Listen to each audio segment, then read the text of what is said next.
Let's first start understanding what is the meaning of an isoquant. Now, an isoquant is an alternative way to represent the production function. Now, as you can see on the diagram that is there on the right-hand side of the presentation, an isoquant is the set of all possible combinations of two inputs that yield the same maximum possible level of output.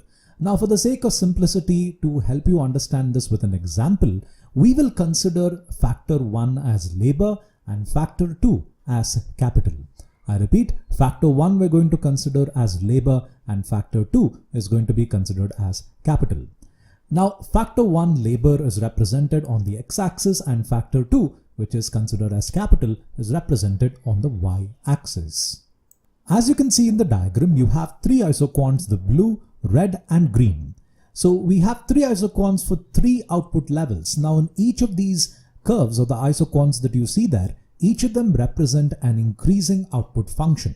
That is, the green curve is able to show that there is more output compared to the blue curve, which is the bottommost curve. Now, to understand this further, let's consider as you are running a restaurant and you have two employees who are in fact working in that small restaurant. You have invested a certain amount of capital and you are not looking to in fact increase the amount of labor.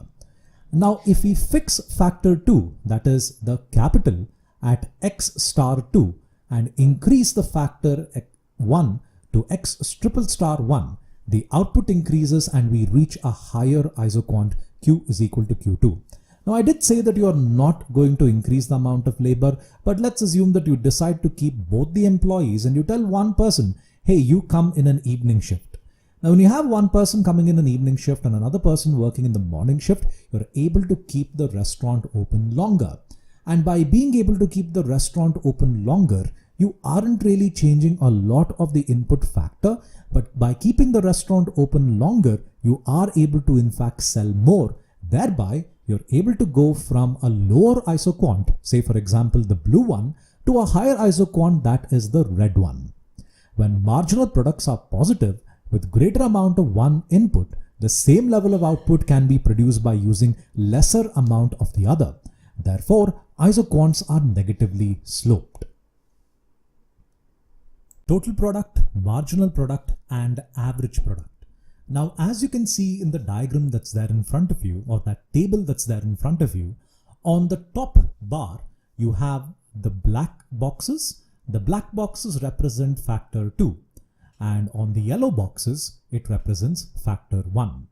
Now, the yellow boxes talk about the number of units of factor 1 that you're using, and the black boxes there talk about the number of units of factor 2 that is being used in manufacturing.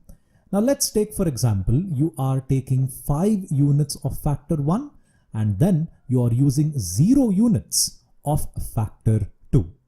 By looking at that, if you see the corresponding value, you see that if you're using 0 units of anything, the total output in fact is going to be 0 itself. In fact, the box next to factor 1, wherein you have the units 5, you're able to see it is 0. However, if you're using 5 units of factor 1 and say 1 unit of factor 2, the next block there represents 12. So which means here, in order to go about manufacturing, you need to use both the inputs in order to have some tangible output. By using only factor 1 or by using only factor 2, you are not able to yield any output. The first topic we're going to understand is total product. Suppose we vary a single input and keep all the other inputs constant, then for different levels of employment of that input, we get different levels of output from that production function. Now, this is the explanation I had given when it comes to introducing to you all the meaning of that table that we saw previously. That is, I told you that factor 1 is represented in the yellow boxes and factor 2 is represented in the black boxes. Now, I told you that how about we take 5 units of factor 1 and 0 units of factor 2. Now, if I take 5 units of factor 1, I told you that the corresponding block next to it is 0. Which means you cannot have any production function without the use of 2 inputs. But however, if I take 5 units of factor 1 and say 1 unit of factor 2, the total production is going to go up to 12. How do I know it's 12? Because the table says so. By the way, all these values that you see on the table here are entirely random. There is no formula as such we've used to calculate these values. So that function Q is equal to a function of factor 1 and factor 2 represents that the amount of production that can happen is dependent on two factor inputs. So like I said, you need both to be in place for any production to happen. The second thing we're going to understand is average product. Now, average product is a very simple formula to understand. Average product is represented as the total product divided by the input factor. So for the sake of simplicity, we're going to consider the first input.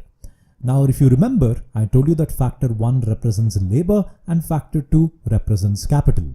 Now let's go back to that example of running a restaurant, and you have 2 employees who are working in that restaurant.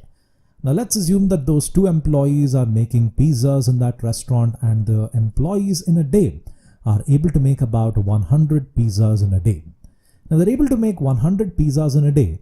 100 pizzas becomes the total product, which is the value in the numerator, and the factor input here represents the labor force that's being used to make those 100 pizzas. So using 2 units of labor to make 100 pizzas. So on the numerator you have 100 and on the denominator you have 2. So average product here will be 100 divided by 2, which is nothing but 50. Moving on to marginal production. If the input changes by discrete units, the marginal product can be defined in the following way. Supposing factor 2 is fixed at x2, with x2 amount of factor 2, let according to the total product curve x1 units of factor 1 produce 20 units of the output, and x1 minus 1 units of factor 1 produce 15 units of the output. We say that marginal product is the x1th unit of factor 1. So you have a formula that's given there to talk about how many units that you are going to make in case you're able to see a small increase of 1 unit. Now, if you go back to that example where I told you about the restaurant and about the labor force that's there in that restaurant, you decided that you're not going to increase the number of employees, but you're simply going to make your employees work slightly longer. Now, let's assume that your employees work about 7 hours a day in that restaurant, and you tell them that, look, we're going to make your work timings not 7 hours, but 8 hours. Now, if you increase their work timings from 7 hours to 8 hours, obviously they'll be making more pizzas within that 1 hour extra they'll be spending at the restaurant. Now, remember this. Previously, we said 7 hours, and I also told you that these guys make 100 pizzas in a day. Now, if these guys are going to work for about 8 hours in a day, how many more pizzas will be able to make in that extra 1 hour is what you represent as marginal product. One of those important laws in economics is the law of returns to scale. We call this returns to scale because we are manipulating both factor 1 and factor 2. That is, you're increasing the labor and you're changing the amount of capital invested in order to see a tremendous increase in the overall output function. So the old example I gave you is that restaurant with 2 employees. Now imagine that you are increasing the restaurant space and also you are increasing the amount of labor force. So by increasing the restaurant space, you are investing more capital, and by adding more employees, you are changing factor 1, which is nothing but labor. So increasing returns to scale holds when a proportional increase in all inputs results in an increase in the output by more than the proportion. So you assumed that if I increase the amount of employees from 2 to 4, you're going to make about 400 pizzas. But since you have more space, rather than making 400 pizzas, you're able to make 500 pizzas. That is the increasing returns to scale. Then you have constant returns to scale. After a while, the production function that holds on a proportional increase of all the inputs results in increase in output by the same proportion. So you decide to increase some more employees and invest a little bit more capital, but you see that the proportionate change is not as much as it was in the previous case. Remember, previously you invested some, but you got a lot in your returns. Now here, you invested some and the proportionate increase was the same as the initial investment. So there wasn't a huge change in your overall production. The last one is the decreasing returns to scale. So you feel that if I add more employees and maybe increase the restaurant size more, You're able to get more customers and you're able to manufacture more food for these customers. But decreasing returns to scale holds when a proportional increase in all the inputs results in an increase in output by less than the proportion. So even though you've increased the size of your restaurant and you have more waiters and employees at your restaurant, you're seeing that the restaurant is not as full as it should be and these waiters aren't being used to their full capacity. This is what you refer to as the law of returns to scale. To help you understand this better, there is a colorful table that you can see in front of you. Now pause at this moment and you're able to see the scale of input that's being used in returns to scale. The total production changes tremendously and you're able to see marginal production also go up.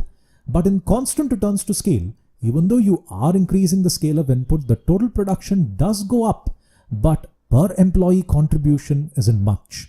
And lastly, you have the diminishing returns to scale where you're able to see you're still increasing the amount of input, but even though the total production is still on an upward trend, per employee contribution or the benefit you're getting from that extra space by increasing the size of your restaurant isn't as much as you expected. So let's understand long run costs.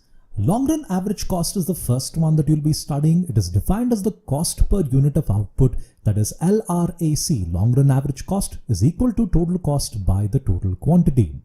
Now let's assume again the total amount of pizzas that you're making. So the total cost of manufacturing all those 100 pizzas in a day is about 5,000 rupees. Now the cost there in the numerator is going to be 5,000. The total quantity made is about 100. So 5,000 divided by 100 is going to be your long run average cost. Long run marginal cost, when the output changes in discrete units, if we increase the production from Q1 minus 1 to Q1 units of output, the marginal cost of producing the Q1th unit will be measured with the formula that you can see there. Now, rather than the formula, an easier way to understand this would be, so like I said, you're making about 100 pizzas in a day. So if you were to increase the number of pizzas from 100 to say 105, what would be the cost of making 105 pizzas compared to the cost of making 100 pizzas is what you refer to as the long run marginal cost. Moving on to short run costs. Now short run costs, you can see a table that's represented there. In order to get those different values, I considered three columns: output, total fixed cost, a total variable cost, and the rest of them I was able to get by using the formulas that you're able to see on the right hand side of the slide. So output I took from 0 to 5. Total fixed cost, as you can see, because the cost is fixed, all the values are 20. Total variable cost are the values that I created myself. And the rest of it, total cost, you can see was 20 plus 0 in the first case will be 20. And in the last case, when the output is 5, 20 plus 33 is equal to 53. How did I get all the other values? As you can see there, the different formula is given for calculating all the table values that is there. By simply substituting those different values, I was able to in fact fill up the table, and all the values in the table were populated by simply using those values taken from those formulas. Now in the diagrams there, you're able to see an orange line, which is the long run average cost, and the green line, which is the long run marginal cost. Long run average cost is a relatively flat line, while the long run marginal cost is a curve that drops down but shoots up eventually because you're increasing the quantity of units that you are making. Now let us first check how the LRMC curve looks like. For the first unit of output, both LRMC and LRAC are the same. As you can see, the green line and the orange line start at a point very close to each other. Then as the output increases, LRAC initially falls, and then after a certain point it rises. I'm sure you know that the more amount of units you make, the cost of making every unit actually reduces. So here you can see the cost of manufacturing actually drops. That's the reason why you're able to see LRMC and LRAC actually go down for a short while. As long as the average cost is falling, marginal cost must be less than the average cost. When the average cost is rising, marginal cost must be greater than the average cost. LRMC curve is therefore U-shaped curve. It cuts the LRAC curve from below at the minimum point of the LRAC. So the lowest point of the LRAC is when the long run marginal cost actually goes up. Now, what is it that you could understand from this? From a practical point of view, the cost of manufacturing a certain product is going to go up beyond a few number of units. That is, there is always a threshold, a limitation on how many units you can make before again the cost of making those extra units goes up. For example, if you are a person who is looking to get some photocopying work done, if you're looking to get about 1 or 2 copies done, the photocopier is going to tell you that it's going to be expensive. But if you're going to get more copies done, the cost of getting those extra copies is going to drop. But beyond the point, let's say you're getting a few thousand copies going to buy this photocopier. In that case, the photocopier is going to say, look, you are eating into my business. I'm not able to do photocopying work for others. So beyond these number of units, I'm going to charge you extra. That is that point that you can imagine as Q1. So let's say if you're making from 0 to 50 copies, the cost of making those copies is actually pretty high. But if you're making about 100 copies, the cost of it is going to come down. But if you're going to make about 1,000 copies, the photocopier fellow is going to be pissed off with you. And he's going to say that by doing your photocopying work, I'm not able to do the others. So therefore, you're getting me to do so many copies, I'm going to charge you more. That's the point of Q1, where the cost of manufacturing something goes up, and hence it is no longer feasible for you to continue manufacturing beyond that certain point. To understand the shapes of the TP, MP, and AP curves, I would like you to remember the law of returns to scale. If you remember that table that's there in the law of returns to scale, I showed you that black table with the different inputs. I showed you that the total product continues to be on an increasing trend. As we increase the amount of units of the inputs, keeping all the other inputs constant, the overall output tends to increase. So if you go back to that slide where I showed you the law of returns to scale, where the table is represented, you can see the total production is always on an increasing trend. Hence, you're able to see that green curve, which is always on that increasing trend. Now, considering marginal product and average product for the first unit of the variable input, one can easily check that MP and AP are the same. Again, if you remember that table, you'll be able to notice the values are the same. But if we increase the amount of input, MP rises. So in the law of returns to scale, the first part, which is that is increasing returns to scale, you see that MP actually rises. AP, being the average of marginal product, also increases but rises less than MP. Again, in that table, you're able to notice that the average production increases with each additional labor that's there. Then after a point, you're able to see that MP starts falling. Now, this is something that you would notice in the diminishing returns to scale part. But the amount of value of MP remains higher than the prevailing value of AP, and the latter continues to rise. Once MP has fallen sufficiently, its value becomes less than the prevailing average product, and the latter also starts falling. So from a practical point of view, that restaurant and that space, the more employees you decide to add and the size of the restaurant as you keep on increasing, it doesn't necessarily mean that it's going to be profitable.